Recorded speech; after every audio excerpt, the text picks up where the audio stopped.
Gotta help. I am human. They're human. Let's let them in. Let's assess the problem. Let's see what we can do. And I'm thankful it was you and not me, because I would have probably took 20 minutes longer. It is good to actually discuss it, but it is also good to kind of look at how to put in place those things that make you feel confident to go out and do things.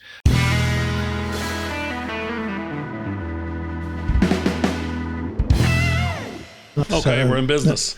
Well, you'll see what happens, And this is because one of the problems that you have with trying to do these kind of live recordings is whether or not the technology is actually going to do you, or whether it's going to trip you up, or the telephone is going to ring, or the mobile's going to go, or somebody comes out and says, "Come in," because they've had an accident, or whatever. Oh, by the way, yeah, because I don't know, we haven't shared this with the audience, but last Friday we had a guest turn up at the door and banging, and he wanted to come into the house. He was totally out of his mind. There was some kind of problem. We didn't know whether he had a head injury. There was no smell of booze or anything like that.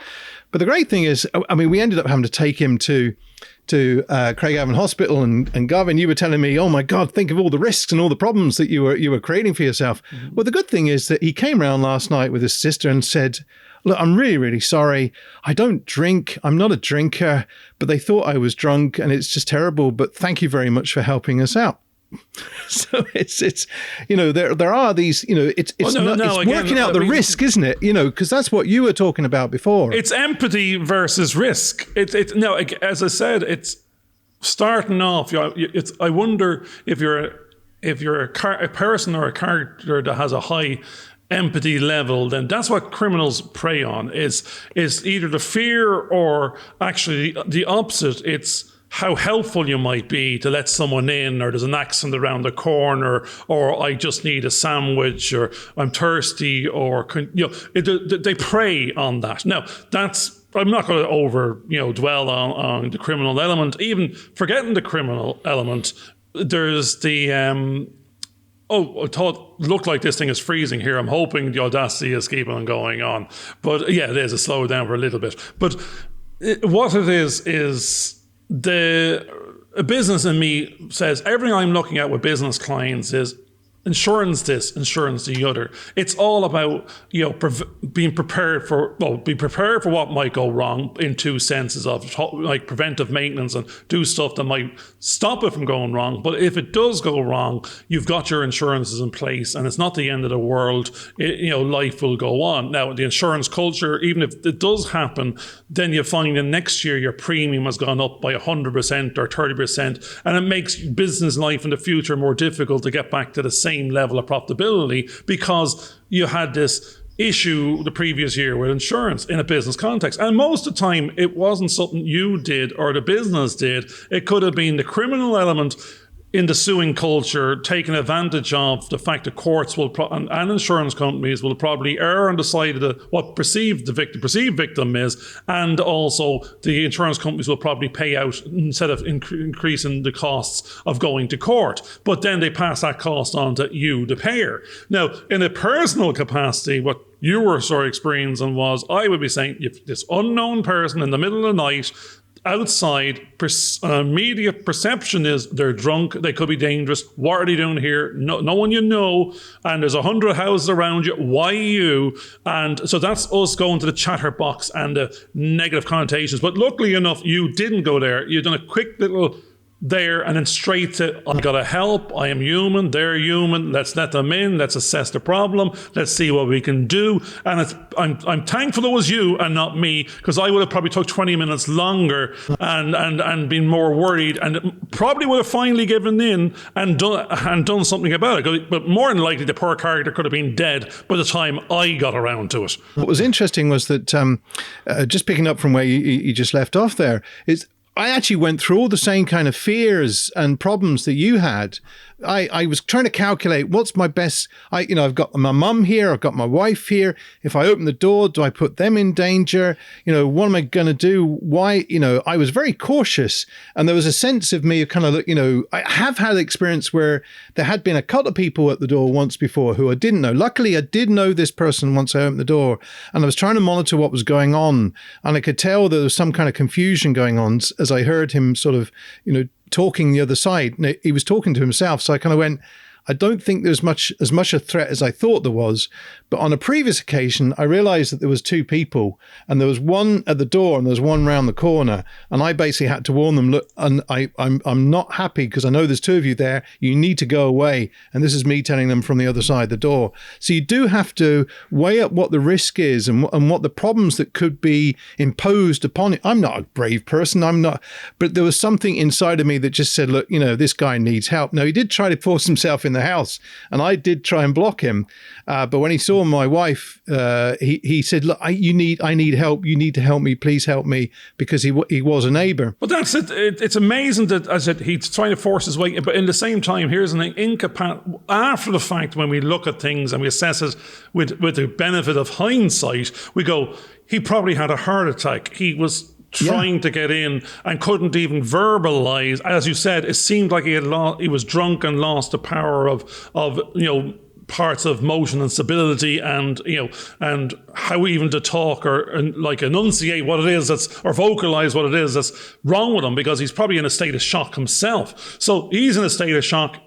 You open the door, you're in a new state of shock, because this is not, you had no problems a minute ago. You're watching Netflix. All of a sudden, 5 minutes later, or I don't know if it was an afternoon or an evening, you're an ambulance by stealth. You're a doctor by stealth. You're trying to assess the situation, and you're trying to, as you said, assess it, come up with a quick solution, implement it, all in seconds or minutes, because there's life might depend on it. And now we had a chat afterwards, which you said you went to hospital, 1, not 2, and I'm going, even you're now deciding as an ambulance which way you're going to go and where you're going to bring them in the absence of information. Now you had some information because your wife is in the medical field and was able to say this hospital will have an active A&E. But as you said, they said they'll take 20 minutes, and you're saying if there's a heart attack involved and possible paralysis and this type of stuff, you're going, there's no 20 minutes is a lifetime.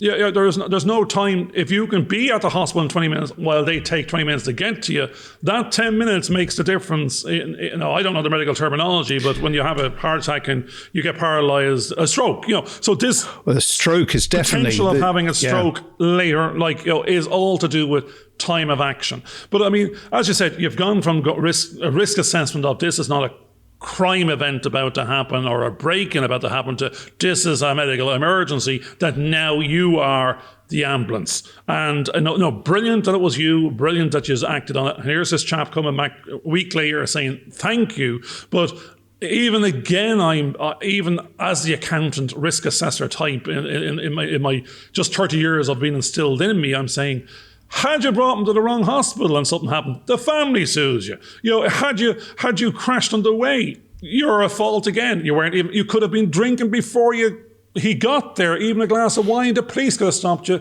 They would have let you off on one thing and then I think in that situation, there's no choice on that. That's it. We had one of our ministers was just elected in, and basically based on a drink driving ban 3 or 4 years ago, he was actually fired because you cannot be an elected rep. See, it's got nothing to do with the moment. It's got to do with your creating an offence on one side while trying to save another, and they're two different fields, and they can't say we let you off. Well, I think in that situation, if I had actually been drinking, I would not have been in the car. So I would, because that would have been a criminal offence, because I would have actually been driving under the influence. That's what I'm saying. If we just hang on that one for a second. Yeah.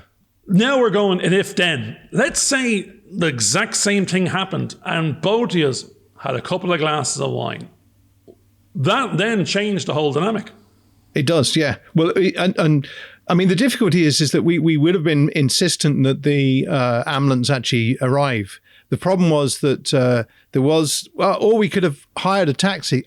Again, it's back to this idea of responsibility, isn't it? The fact is that we were put into a position suddenly you've taken ownership and are now weighing, do I put my own life? If I had a couple of drinks, first of all, there's the insurance aspect. I could get banned from driving. I could have a drunk driving offence. It doesn't matter. Just arriving at the hospital where the guards will probably arrive at the same time to go, thanks for that. By the way, here's 9 points on your licence. Well, funny you should say that. When we arrived at the hospital, there were 2-3 policemen bringing somebody in handcuffs into the hospital. So that scenario did actually happen, which is why I'm glad I wasn't drinking that particular time. And I don't drink, so that's okay. The strange thing was the amount of people. Actually, I remember people, the good old days of people picking up hitchhikers. Now, never mind, you watch the film Hitch Hike, you go, I'd never do that again. You go, but in the normal sense, you see maybe people going from, this is a rural town. So you'd know if they're on that road, they're heading to the city and there's only one bus or two buses a day. And maybe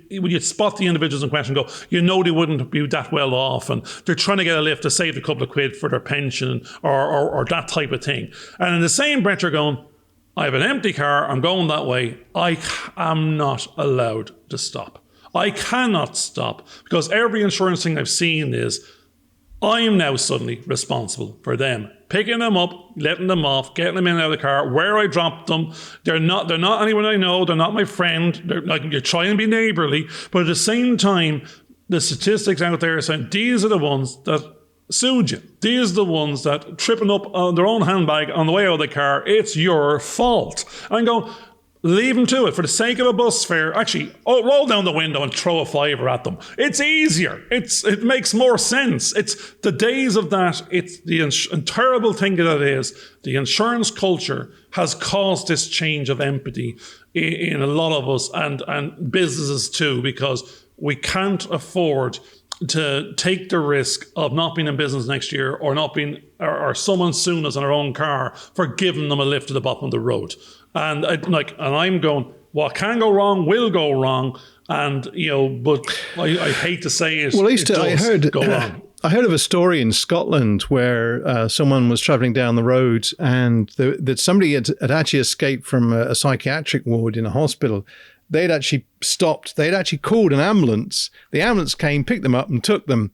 Now, they had to give their details. And the following day, they got a bill for £700 or £800 for the ambulance call because they'd actually called out an ambulance. And they said, well, you called it out. You took responsibility.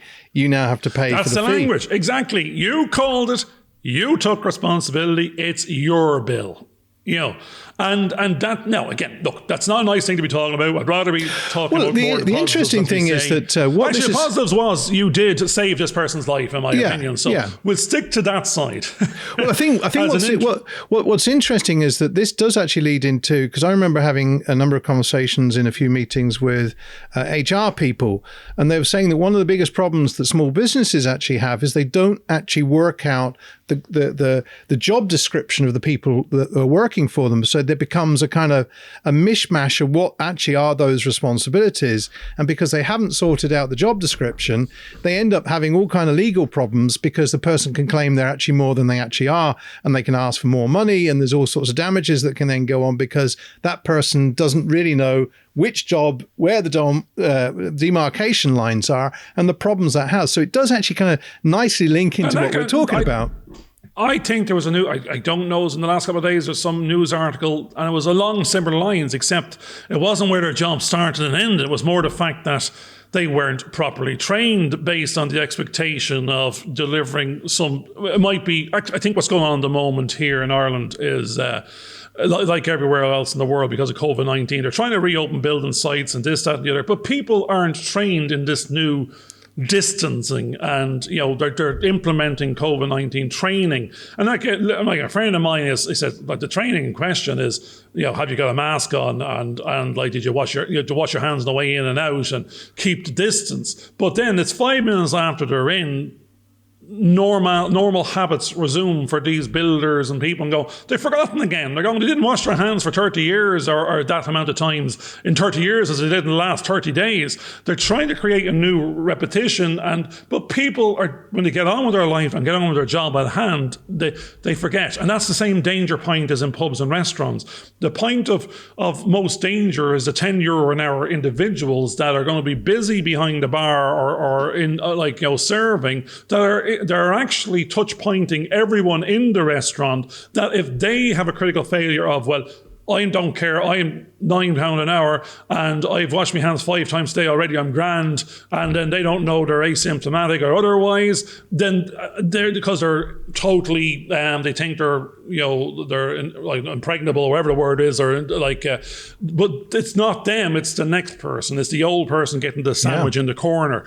And so this training and education is the insurance gap again, as in later on after the fact when you're picking up the pieces, you go, where did you get this? Actually, there's a case today. No, it's not a case. There's 80 new cases of COVID-19 in a factory in Kildare. And you're going, how is there 80 cases in this one location, given we're 9 months into this and you have every yellow board up there educating you and training you? It's just that they're trained, they have it there, but then they go home and then they're back in the same quarters and then they're spreading it and they're going back out having their tea. One of the biggest problems. You just don't know. One of the biggest problems with the masks, and I think from this weekend, if we go out, we have to wear masks in the north. I'm not sure if it's the same in the south, but the biggest problem, and my wife had the same problem in the hospital because they had to train people. They could put them on, and then when they went and did their day's work, they were tired, they were wrecked, and when they came off, they had to be shown how to take these off so they didn't contaminate themselves. And that's the biggest problem, is that it's actually when you take the mask off, you are likely to contaminate yourself. Now, I've already seen people playing around with a mask and you're kind of going, you've just contaminated yourself. And you see it on the TV day in, day out with people contaminating themselves with what they're doing. For all intents and purposes, I was watching Seinfeld the other night. It was again a back about, you're blowing your nose and you're putting the tissue in the pocket. You're saving this snot for something else later on. We don't know what. It's like, it's like taking the mask off and then I'd wrap it back in my own pocket again and go, I'll use it again. And tomorrow I'm fine. Everyone's fine. Therefore, I'm not going home washing it and stick it in the washing machine and taking this little thing out. I go, no, I didn't have it. I'm putting it back in. I put it on because I'm trying to be compliant as opposed to trying to prevent something happening to. So there's 2 things probably going on there. I'm wearing a mask. I'm compliant walking in and out of the shop. I'm not overly thinking I'm going to get it because I'm great. I'm big. I'm large. I'm healthy. But, like you said, I'm unaware of someone else in there. I've walked into some droplets. It's on the mask. I'm taking it back off, putting it back in the pocket and taking it back out later and, messing around with it, going, I haven't been anywhere. I haven't done anything. I haven't seen any people or very few. Therefore, I'm grand. All I need to do is be compliant, but not be educated or not understand what's really going on and why I'm doing what I'm doing. And I think there might be a bit of a break in terms of the understanding, is this, I just have to do this against the shop, or no, I'm saving lives, predominantly my own or my loved ones, by the act of this simple little put this thing on when you're within 2 meters or so many meters of individuals, whether they look well or not. This is the new habit going forward. This is the new norm. It's rolling out everywhere. There are no choices on this. We thought there were. They're talking about going to have them in schools. Now I'm seeing things on LinkedIn, and I think there was something with 1 million likes or last night, and was a whole plastic visor thing, something out of Star Trek nearly. And it was, now I did like it. It was totally clear, see-through, and it was to prevent people touching themselves because it was nearly like a full helmet, but the visibility of it was, the see-through nature of it was, you couldn't even see the individual wearing it till you got closer to realize this is an entire visor thing going on. It actually looked great because the one thing, in my opinion, was you weren't now a gangster or in a mask hiding your visage. Yes. No one can see it's you. I will be investing in these visors. If I have to wear something going forward, I will invest the money in this thing. Now, I don't know how clean it is. It's like you said, you have to have the cleaning mechanism to go with it and the training in order to prevent yourself, getting it from yourself after the fact when you're taking it off and putting it on. I think that's critical, definitely, in what's going to be going on out there. It is strange times, whether it be someone knocking the door in the middle of the night or even just in a shop with a mask. Yes, absolutely. One of the things that you were mentioning before, because you know that I've produced a number of films and we've had to do low budget things, and I've always had to make sure that I've had public liability insurance, public liability, just to make sure that the students are all covered, just so there's some kind of insurance. But there's a lot of people go out there and make films because they're so enthusiastic about the processes. They really want to get experience, but they can't find it through work. So they get it by making these films, but they don't realize the kind of risks that they're actually taking. And it is the same as what you've been discussing before. The problem that if you go out and you lay down cables and someone trips over, there's a lawsuit. If you put up if you've got a boom and it hits somebody on the head, all these things that you need to be properly trained for. Say a few things about your experiences from your side, because you're always into the compliance type thing of what problems may actually occur in a kind of film set. No, as you say, you're touching on the simple things. The training normally takes care of the big things. It's the simple, as you said, oversights, butts a business, a small business out of business, a trip up, as you said, of someone walking by. Or in this case, of the new things going on, I read something there lately about the production companies are trying to open up in various parts of the world, and there was a couple of postings from self-employed individuals, like whether it be production teams or sound guys, going, we're expected at our own cost to self-isolate and test before we get on to the gig. Where actually that's a requirement of that production, saying, well, we want you to self-isolate, get this testing, and then we'll allow you on. But we're not willing to pay you for it. Even so, they're not carrying the cost of the test, they're not carrying the cost of the self-isolation, which then translates into that's 10 at a minimum daily rates lost of earnings on the basis of having to not work, not go out before you on board. So there's this cost to the smaller operators. This is a massive cost. Now you've also no choice. So if they want to get onto the big thing, they do all this and they then on board. But then there's this issue, as you said, of training, and maybe some did. They said they isolate and they didn't. And then so everyone goes on with their clean bill of health or deeming clean bill of health, and then one gets it and knocks everyone else out and causes the whole production to close down again. But most of these individuals are self-employed, and the insurances are not going to be paying for you to be. Your cost insurance will go through the roof to actually have your wages to cover yourself for this type of risk. And if the risk is not being carried by the big production, it's carried by the 50 little guys there paying the insurance 50 times. So they will actually be hoping they don't get this new problem beyond just delivering their job or having accidents. They now have this total unknown quantity that they cannot have very little effect. They can take care of themselves. And they're hoping the organisation is implementing whatever quality standards to reduce the fact they might get it.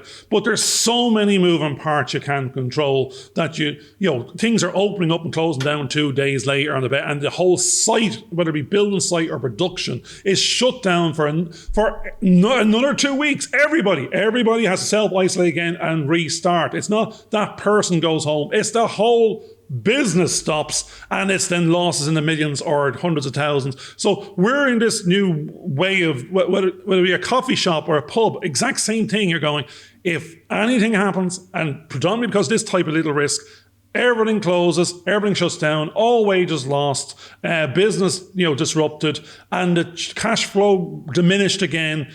Businesses are going to the wall left, right and centre, and they're about to. This is not a recession, it's heading to depression. It's a whitewash, and it's because of new risks and uncontrollable variables and from multiple sources beyond what you can see and do and know about. And that's not a direct answer to your question, but it's the one of today. I think it is, because one of the things that's quite interesting is that, say, for example, I pick up my camera here, which is my little GH4, which a lot of independent filmmakers are using to make digital feature films. If I haven't cleaned this properly, then I could be handing it to somebody else who could end up picking up a virus. I'm not saying I've got a virus, but you don't know, or they may then touch it and they may pass a virus on to me, which then puts us out of business. Someone can be walking by, you put it down and someone else put their one down. It's like it's this touch thing. It's just walking by. It's these droplets. I coughed in the air 2 meters away. There was a bit of wind and it landed on the camera.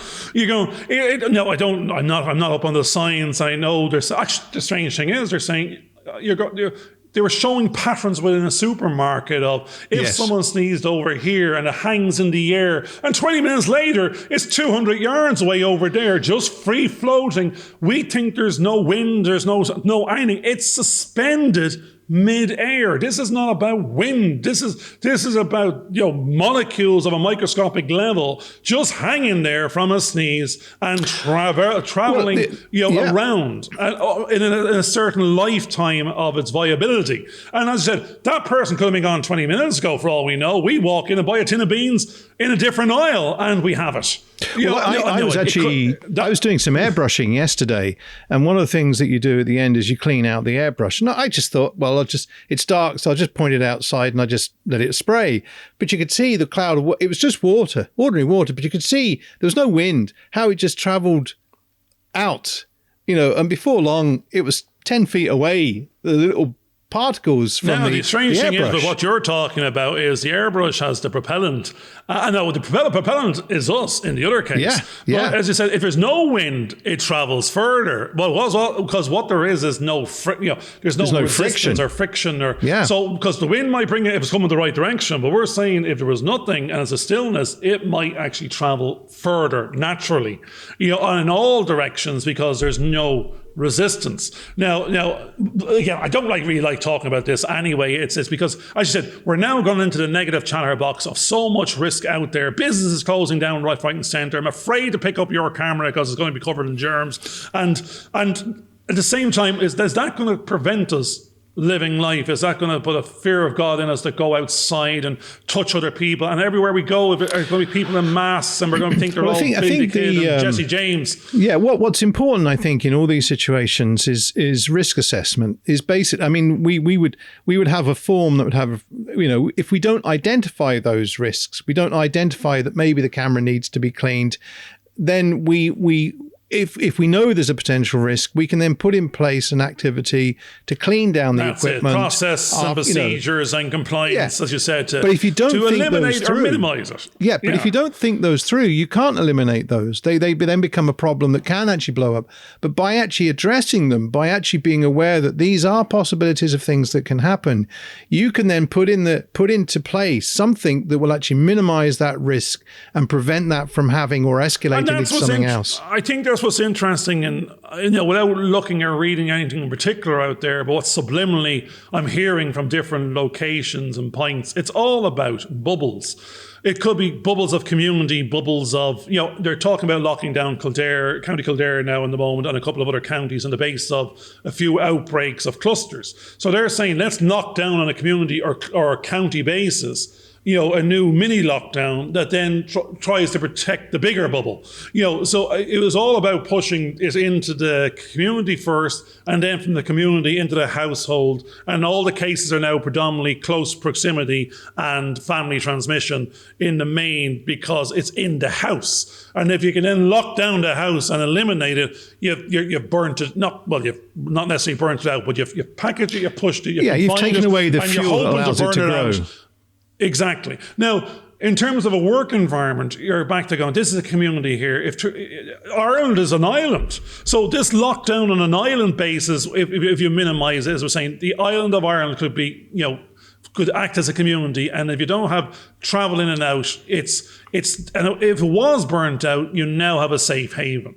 And now within it, you'll have pockets of communities going, well, look, when I look on a county basis, Dublin has 68% of the cases, Kilkenny has 1%. Now, I'm living in a rural town within Kilkenny, so this town could have possibly had 0.0%, 1% or something based on the town. So I'm actually quite happy walking to the bottom of the road. I know people haven't been traveling anywhere. We're all wearing masks. We all look like, the James gang from good old sort of cowboy days, but the likelihood of catching anything should be quite minimal based on the percentage of what's happening in the country now, what percentage is happening where in the country now, and within the factor in a rural town, within a rural county, your likelihood and statistical likelihood should be very, very minimal. And then even better if you're carrying out these protective actions and risk aversion strategies and compliance. So I feel confident enough sitting in a coffee shop down the road, not wearing a mask or wearing it just walking in and out to meet the minimum compliance. If I see someone coughing 2 miles away, I will get up and run. Or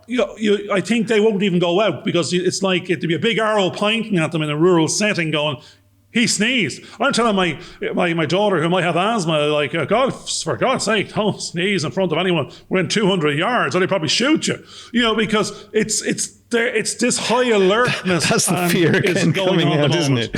Yeah, no, I think, one of the things that's important, I think, is that it is good to actually discuss it, but it is also good to kind of look at how to put in place those things that make you feel confident to go out and do things and carry on having a normal life.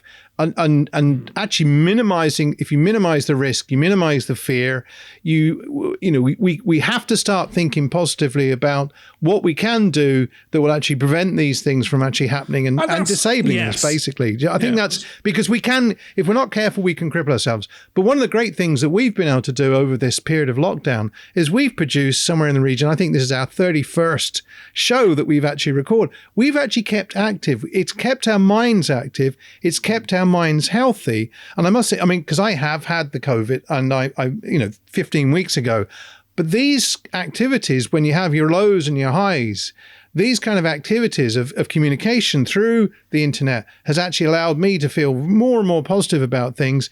I've actually been encouraged to do things I was like I said earlier on, I was doing an airbrush. I have had a fear of picking up the airbrush and doing it. Why? No fear. But I actually started to go through and break through those fears to do activities I haven't done for a long time.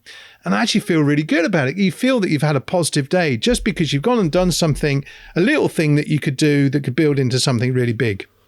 And I'll reaffirm that and reflect that and mirror, whatever the language is, mirror that and say, it wasn't 30. It was nearly 150 because the 30 became all these little snippets and every one became between 5 and 10 little other pieces of short form video for various social media platforms of LinkedIn's and Facebook's and Twitter's. And we don't know what we're doing in the expertise side of things at the moment of how to target out there in these various social media platforms. As you said, what we've done by being so-called stuck in is produce a production process and then a marketing branding process within that we're continually iterating and pivoting based on, while we have the time, let's look at those that seem to be the best in the industry, see what they're doing, do a competitive analysis of what their social media content production looks like and what they're saying within their stories and what works for them and what doesn't seem to work for others.